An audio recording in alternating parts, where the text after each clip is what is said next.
Le téléphone intelligent a de nombreuses qualités. Ce n'est pas à moi d'en faire l'article, ses promoteurs s'en chargent à merveille à la télévision, dans les magazines et sur les murs des bâtiments parisiens en rénovation. En tant qu'abominable égoïste, je me moque royalement de ce que font les autres. Je me contente de me satisfaire tous les jours des bienfaits de la disparition du téléphone intelligent dans ma vie, il y a maintenant 7 ans. J'ai une chance inouïe. Je vis désormais de mon écriture et c'est un luxe. J'ai la naïveté de penser qu'un peu d'imagination n'est pas totalement absurde lorsqu'on écrit des romans.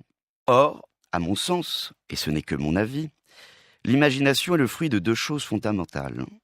L'ennui, à qui l'on donne trop souvent un drôle de mauvais rôle, et l'observation, qui n'est pas seulement un terme médical. Il s'avère que le téléphone intelligent est le plus féroce ennemi de ces 2 activités de fainéants que sont l'ennui et l'observation. Ce charmant objet, si pratique, si nécessaire, si vital, fait peu à peu disparaître 2 activités primordiales du cerveau humain. Pourquoi s'ennuyer lorsqu'on peut regarder des vidéos de chatons dans une salle d'attente?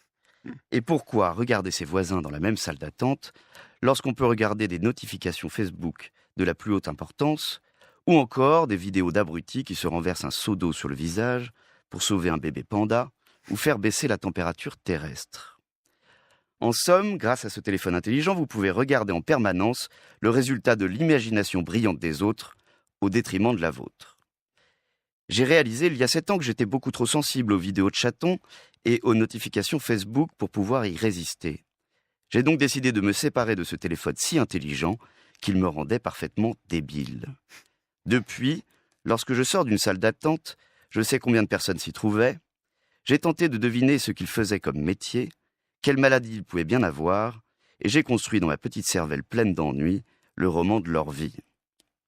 Le monde n'est plus dans le fond de ma poche, mais sous mes yeux, et c'est bien suffisant pour me rendre heureux.